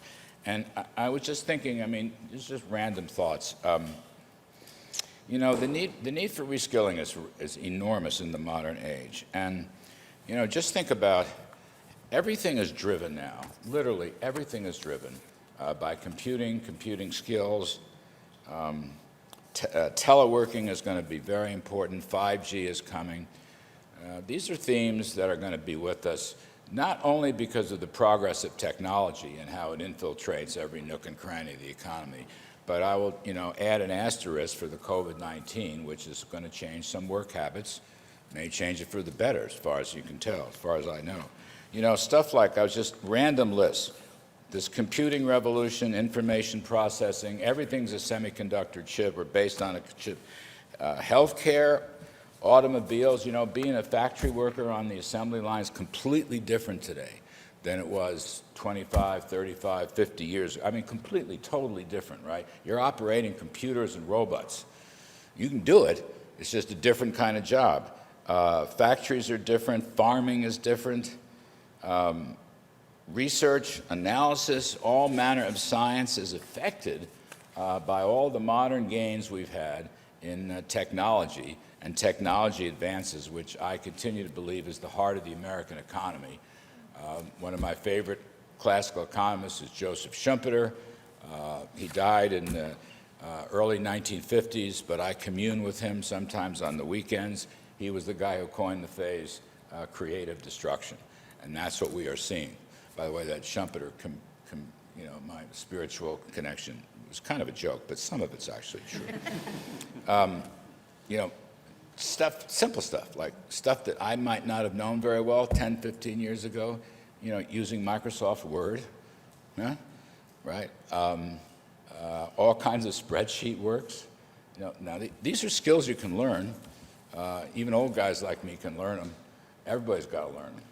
And when they learn them, they can do very well. And I want to emphasize one other thing here. Really, the heart of Ivanka's vision for this project was to use the private sector, not the government, to go through this training, re-education, and reskilling. And I just fell in love with the project when I heard that. Because we have all these, whatever we have, over 50 training programs in the government, none of them probably any good. I don't want to beat up on everybody, but I think people in private business, large or small, they know what they need and what they should teach a lot better than folks here in Washington, myself included. And so that's why I've always admired and tried to support Ivanka on this project. And I'll say this too. Folks who learn these new skills, right, and change, are a lot more confident about the future. It just gives them self-knowledge and self-awareness and self-esteem. And that's probably an overlooked factoid here, but it really is. So they can go out into the workplace and seek jobs and go to interviews, having been to trade schools or whatever it is, community colleges and so forth, and know that they have a good shot at it. And know that they have a good shot at the good life because these skills bring what? Higher wages, more job opportunities, and people come back into the workforce. Those are the key points I want to make. And I think, you know, that works on many levels such that, and I'll finish on this point, I regard Ivanka's project as fundamentally a major contribution to the growth objectives and goals of the Trump administration. I mean, we always talk about lower taxes, which worked. We always talk about rolling back excessive and costly regulatory burdens, which has worked. We've always talked about unleashing energy. We've always talked about fair and reciprocal trade deals to help our workforce at home and provide more export markets. That's a growth model that worked for 3 years and 2 months until the pandemic set in March. And it worked great with a 3.5% unemployment rate, where low-end wage earners did better than high-end wage earners, where minority groups, including African Americans, did better than the top 1%. And those are factoids. Don't blame it. Blame Beach and Wilbur. They all have these economic bureaucracies. God knows what's going on there. But those are the facts. Seriously, it worked. We went into this pandemic with a terrific economy, probably the best in at least a generation. And there's no reason why we can't come out of this in position to repeat those successes. We did it once. It can be done a second time. And I want to put in that cluster of growth policies Ivanka's reskilling, retraining, and re-educating. That brings the worker closer with better wages and more confidence and more esprit de corps and a whole lot less fear about the future. So I see this as a growth project. I'm honored to be part of it. It's great fun. I think I have to stop now. Thank you. I'll just say thank you very much.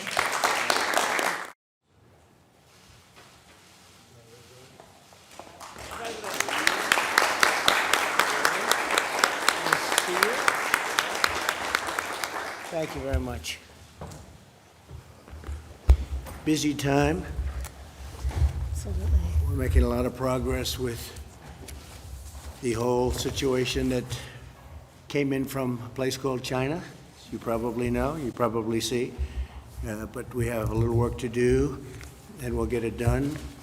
We're having some very good numbers coming out in terms of the comeback of our nation, and I think it's going very rapidly, and it's going to be very good. But right now we're in that process of building, and it's an honor that you're with us today. We very much appreciate it. I'm delighted to welcome members of the Workforce Policy Advisory Board, and I want to thank Ivanka. She works very hard on this board. She works very hard to get jobs, and it's made in the USA and jobs in the USA. I saw a group of your people yesterday having to do with ships. You're involved in that partnership, and it's fantastic what they're doing in Wisconsin. It was really a great day. The Secretary of Treasury is with us, and he's worked very hard, and I think he's got some very good things to say and some pretty big news. And Commerce Secretary Wilbur Ross, Secretary of Labor Gene Scalia, Secretary of Education Betsy DeVos, and Small Business Administrator who's definitely kept busy, Jovita. Where's Jovita? Jovita, good. Jovita Carranza. Thanks also to Iowa Governor Kim Reynolds, who's done terrifically. Kim, hi Kim. Nice to see you. Thank you very much. And Eric Holcomb, Governor of Indiana. And we always recognize Eric because he's, how tall are you, Eric? He's a pretty tall guy, right? But we have one that's a little taller. You know where that is? Alaska. You know that, right?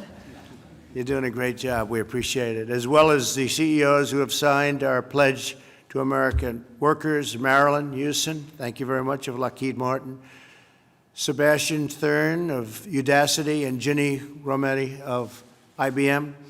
I want to thank you all. You've been really here from the beginning, very much from the beginning, and we appreciate it very much. Together we built the greatest economy in history, and literally in the history of the world, greatest we've ever had, the greatest the world has ever seen. And now we have to bring it back because we had to close in order to save millions of lives. We added 2.5 million jobs last month, which was incredible, the largest monthly increase in history, and more than double the previous record. So we're bringing it back. We had the greatest ever, and we had to close it, and now we bring it back, and we start off with 2.5 million jobs in 1 month. I would say that's pretty good, Marilyn, right? That's the highest ever done. And then likewise, retail sales surged by nearly 18% last month. That was the biggest jump ever recorded. So that's great. The stock market has seen, you go back a week, 1 week, it saw the best 50 days in its history, best 50-day increase in the history of the stock markets. Our pledge to America's workers has secured commitments to over 16 million job and training opportunities from employers nationwide, and some of the employers are with us, and they've been fantastic.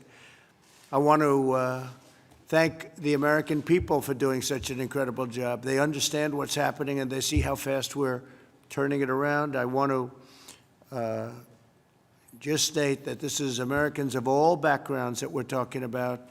To have the chance, we want to get them the chance to learn and to build a successful career. We want to train Americans, and we want to hire Americans. So we're training American and we're hiring American. Before the pledge, and this is a very big factor, I mean, we have a problem that has about 22 different names, but I'll just call it the plague. But before the plague struck, We had the lowest African American and Hispanic American, Asian American unemployment ever. We had the most jobs we've ever had, almost 160 million jobs. We've never been in a position like that. Women were thriving, best numbers ever. And since my election, more than half of those jobs, more than half, first time that's ever happened, went to women. But now we want to get that all back. The African American group got hit very hard. The Hispanic American group got hit very hard. Essentially all groups got hit hard, but now it's all coming back. To further expand opportunity, I'm taking a bold action to reform the federal workforce. Today, I'll sign an executive order that directs the federal government to replace outdated and really outdated, it's called degree-based hiring with skill-based hiring. So we want it based on skill. The federal government will no longer be narrowly focused on where you went to school, but the skills and the talents that you bring to the job. We want that skill to be there. We want it based on merit. We've looked at merit for a long time, and we've been able to get that done. And today's signing is a very, very important one. I think maybe before I sign, I'll ask Ivanka to say a few words, and then we'll go around a little bit. We'll pick a few people, and then we'll sign, and we go back to work. Thank you very much. Ivanka. Thank you, Mr. President, and it's an honor to have you here. We just convened our 6th meeting of our Workforce Advisory Board, and we got an update on the team's response to your bold call to action. First, we're going to be launching, and Ginny Rometty, in partnership with Tim Cook, spearheaded this group, a massive advertising campaign that directs those that need to reskill, learn a new trade, to secure a job, to the resources to enable them to do that. So we're very excited about the launch of this private sector-led and driven campaign to match Americans with the training they need and ultimately the job vacancies that exist. The advisory board is also creating a series of pilot programs, and Scott Pulsifer and Doug McMillan have been running these groups where we really think about how we create the resumes of the future and allow people to find job vacancies based on skill, and for employers to connect with those unemployed workers, again, based on skill. So creating a lot more efficiency to that process. You are once again leading by example here today with this EO signing. As the nation's largest employer, we are always seeking to recruit and retain the best and the brightest to serve the American people. Last December, you fought for and secured paid leave for every federal worker. This was a first, creating a workplace that reflects our American values of both work and family, and helping us retain our amazing talent. It's also why you fought so hard this spring when COVID struck to secure paid sick leave for Americans employed by small businesses and additional funding for childcare providers, helping millions and millions of Americans remain employed and providing relief to small businesses across the country. This is going to ensure a faster and stronger recovery. Today, we're taking that next step, as you mentioned, and signing an executive order that directs federal agencies to hire based on skills and knowledge, not just outdated degree requirements. This will allow us to better recognize the talents and competencies of all Americans we hire. You built once the most inclusive economy in this country's history, and you'll build it again. Through our Pledge to America's Workers, the private sector has committed to investing in the training and education of over 16 million American students and workers. And this continues despite the vast change that the plague ushered in. Companies like Udacity, Sebastian Thron joins us today, have been leading the way. And they've been using their pledge commitment and fulfilling it by providing free tech training to American workers laid off as a result of COVID. I recently had the opportunity to virtually meet one of the students that went through your program and received your scholarship in conjunction with the pledge, and it was incredible. His name was Tony. He was a lifelong truck driver. He owned his own business. It was a single rig that he had. Through a series of setbacks, the company ended up going under. He signed up for a course in tech and is now a software engineer, providing for his family, absolutely loving what he does. And there are many, many stories like Tony that hopefully will inspire millions across the nation. Marilyn Hewson, also an early pledge signer of Lockheed Martin, committed to hiring during the pandemic, using virtual technology and other techniques to ensure recruitment processes move forward. So with more people teleworking and learning from home than ever before, we have a lot to accomplish in the months ahead, and I'm really excited about your effort to extend this working group and to reform our federal hiring practices as we think about building that inclusive American economy as we transition to greatness. So thank you for today, and it's a pleasure to have you join us. Thank you very much, honey. Great job. Really has been. It's been a labor of love, and Ivanka loves helping people. It's a wonderful thing. Marilyn, how about starting with you?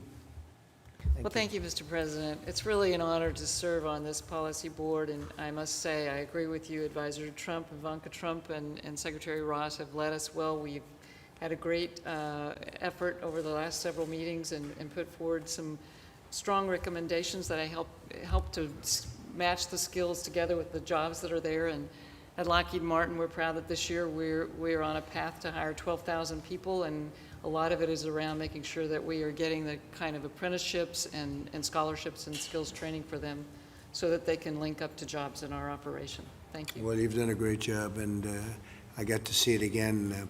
I mentioned it was so impressive what I saw, the whole group yesterday. It was really great to be there, and I didn't know you had a big chunk of that one, but you've done very well with it, so we appreciate it. Please, Sebastian, please. It's a great honor to meet you, and I want to thank you for keeping us safe and moving us forward. This has been, of course, a vital time for all of us, with over 30 million unemployed. It's our chance to really redefine how education looks like and move into a world where people learn lifelong, have lifelong access, and can really unfold their livelihoods. Ivanka, who's, of course, the visionary behind all this, and thank you for doing this, mentioned Tony Boswell, a truck driver who was driving trucks for 10 years, and then his truck broke down. He couldn't finance the new engine that he needed. And he was unemployed, had no income, no education, and came across by randomness a Google scholarship that Udacity launched. And then in 10 months' time was able to become a software engineer. These are the stories that I believe this nation needs. I think we have so much opportunity, so much potential in this great nation to bring people forward, and I think this is the time to do it. That's a great story. It's a great story, amazing story. Ginny, please. Well, first, Mr. President, thank you for your leadership during this time. Thank you. Thank you very much. And you used an important word when you described Ivanka's contribution here as a labor of love, because this is something I think what the team has done collectively will have a very long-term impact, as well as short-term. And we are solving probably, or working towards helping solve one of the most important programs for growth for the country as well. So to help anyone from any socioeconomic background. So I really, my hat is off, and a thanks to Secretary Ross and to Ivanka for having led us through this. And I think what we've put on the table is substantive change, and I know it is changed a company like mine. So as you signed Skills First, we've adopted that, and 15% of our hires last year were people from non-traditional backgrounds. And so it's really what this is all about, I think, and giving everyone a bright future in the digital era. So thank you for that. Thank you very much. Good job. Thank you. Eric, go ahead, please. Well, I'll just add my appreciation. I mean, what you're doing today is leveling the playing field. And there's been a lot of people, a lot of have-nots that will have an opportunity to join the haves. And to do it during a time of such challenge, but to recognize the opportunity that's here and to do it now, there couldn't be a more important time. So appreciate everyone's effort around this table and your leadership on this front. And Indiana's doing very well, I'm hearing. Good things. We are moving in the right direction. We've got 93,000 unfilled jobs right now that we need to fill. We've ushered in 100,000 jobs in just 3.5 years. The previous record was 93,000 in 4 years. These are high-wage, high-demand jobs. These are $28 north an hour. That's great. So this is what it's all about, skilling up the workforce. Thank you. That's great. Great job. Thank you very much. Kim? Well, thank you, Mr. President. And what I so appreciate about your administration is it's really an administration of action. You identify barriers and gaps, and then you help bring the right people together to find the solutions and enact those. So thank you very much. It's been an honor to be a part of this advisory board. I appreciate how, with the leadership of Ivanka and Secretary Ross, We really have identified the various elements, connected those elements, whether it's been consistent data, definition, goals, and messaging, and I look forward to really amplifying that in the state of Iowa. By executive order, I just created an economic task force. I brought several CEOs, business leaders, and nonprofits together to utilize their expertise in the way through innovation and adaptation and creativity, adjusted within weeks to the coronavirus. And everything that this group has talked about will fold so well into what we're trying to do at the state level. And when you think about that happening in every state across the country, we really are going to come back stronger and better and really help provide opportunities for every single American. So thank you for leading it. And we see it now, Kim. Next year is going to be, we think, amazing, actually. Yep, I agree. It's going to be an amazing year. Larry, would you like to say something? Yeah, thanks, sir. I spoke just before you came, but I'll just repeat the V-shaped recovery. Virtually every number is showing a V-shaped recovery now. Private surveys, government statistics, restaurants, home builders, truckers, durable goods makers, Apple Mobility and Travel, gasoline demand. As you said, the jobs went up really about 3 million in May. We had tremendous retail sales. Actually, today, in the income report, we had tremendous consumer spending, 8% at an annual rate for 1 month. It's a great story. That's a great number. Yeah. And I still think we'll get 20% in the second half of the year. And if we get another 5% in the first quarter of next year, we will be right back to the peak in 2019, where you got us the first time with the growth policies. And I just want to say, Ivanka, I gave you a big pitch, did the best I could. Private sector reskilling and retraining. And not only will people come back to the labor force when they're reskilled, they'll come back with higher wages, and they'll come back with more confidence. And it'll make a huge difference, as it already has. And so I've added you to the 4 pillars of growth. The president. Good. Tax cuts. Good taste. Deregulation, energy unleashing, fair trade deals, and private sector-led reskilling. How's that, sir? That's great. That's great. And I'm very happy what you said about early next year. I think next year is going to be an incredible year. Thank you very much, Larry. Appreciate it. Wilbur, would you like to say something? Yes, Mr. President. Thank you for the opportunity to help Ivanka and the others on this group. I've been very, very impressed with the productivity of this advisory board. Most advisory boards create a big, thick book at the end. It goes in the library and nothing happens. This group, every single meeting, there's a specific, tangible thing. It gets followed up and it gets implemented. So it's really been a heartwarming thing to see how productive these folks have been. And I congratulate all of them. Thank you very much. Thank you. Gene, please. Thank you, Mr. President. And you mentioned the 3.5% unemployment rate just a few months ago. You did so many things for the American worker during those 3 years. You know, back in the summer of 2016, the Congressional Budget Office said that we'd be at 5% unemployment in February. They said that between then and February 2020, they said we'd create 1.9 million jobs. We created 7 million jobs. So Larry touched on it.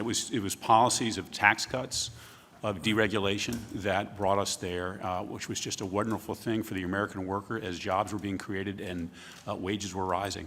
But there was other work going on, and what you see today is a manifestation of other things that were being done that are now going to have their day to really help workers. We are coming back. Larry's mentioned some of the numbers, but we know that the training will be important, and we're fortunate that this really very extraordinary group, and as Secretary Ross has said, a group that really generated valuable product. They were working quietly to help train American workers. I spoke earlier about a new apprenticeship rule that we adopted at the Labor Department that I think will be very helpful. This will be an important part of the rebound. Thank you, Gene, very much. Appreciate it. Steve, please. Thank you, Mr. President. Well, as others said, your economic team, working with you, knew how to create jobs, and it created an enormous amount. And because of this virus, we had to unfortunately shut down the economy. We know how to reopen the economy safely. Working with Congress, we put $3 trillion in. It's beginning to work, we see it, and our work isn't going to be done until every single one of these jobs is done. We know we need a few more tools. We'll go back to Congress next month, but we're going to get everybody back to work, and I'm confident we're going to see a strong third and fourth quarter as we reopen. That's great, Steve. Thank you very much. Anybody else would like to say something? Anybody? Anybody? This is your chance. Go ahead, please. Mr. President, I just want to say, as your domestic policy chief, what an extraordinary day today is, and here's why. It's not just the work of this council and the leadership of Ivanka. It is the executive order that you are about to sign that completely resets the playing field. The federal government is the largest employer in the country with 2 million employees. 2/3 of American adults do not have a college degree. Your signature that is recalibrating the workforce away from being degree only to skill set is transformational, and the opportunity for you to fight for all Americans. I think about Tony, that Ivanka talked about, that Sebastian talked about from Udacity, from a truck driver to a software engineer, next potentially into the federal government because of this executive order that is focusing on skills rather than degrees. Congratulations and thank you for your leadership. It's extraordinary. Thank you very much. Anybody? Jovita. Yes, President Trump, thank you very much for your strong leadership. You know, I sit in the audience here as part of a participation of this particular advisory board, and I'm a recipient of the type of programs that you are actually implementing and supporting. I started out as a box handler in a world's largest logistics company, and so when I hear everyone talk about the dedication of the workforce and establishing some really comprehensive training, I took advantage of every training opportunity there was in that private sector. And perhaps you'll see another administrator similar to me based on the programs that you're going to advocate and support. And because of the public-private partnerships that this administration has enabled, the Paycheck Protection Program, just one example that has fortified small businesses, sustained their viability, and also protected their employees, a baseline of about 60 million employees. And so I thank you again for putting small businesses front and center. And one other comment, I'm looking at all of these private sector companies, the super leaders in your various sectors. You are the primary contractors for the subcontractors that I represent as an advocate for small business administration. So once you reinstate your viability, the small business sector will then follow soon after. So thank you again, President. Thank you very much, Jovita. Thank you very much. Mr. President, Please. I just appreciate your unrelenting focus on creating opportunity for all Americans, and that begins with opportunities in education, and I so appreciate your leadership there. And it's been a privilege to be part of this. Ivanka and Secretary Ross, thank you for your work here.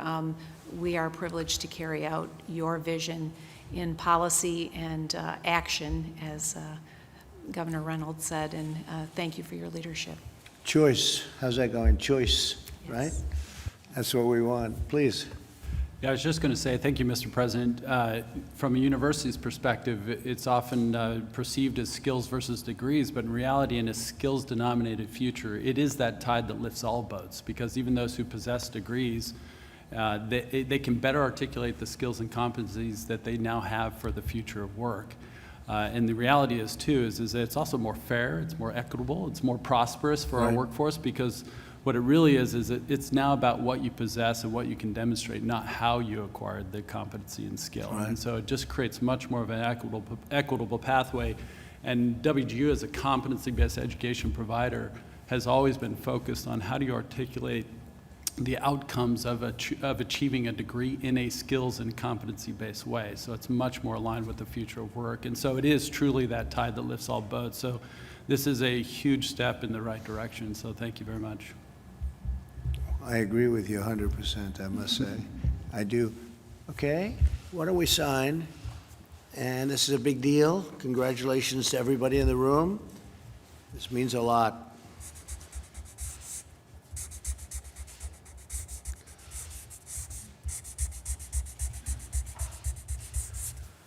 Okay, we'll do that for Maryland. we'll take this.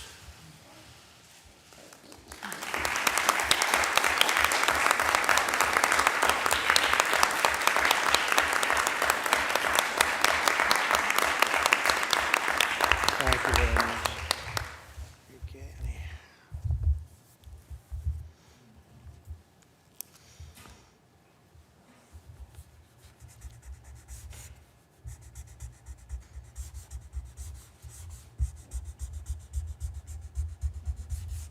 Okay, that's very good. We have pens for everybody. There, honey. All right, phase two.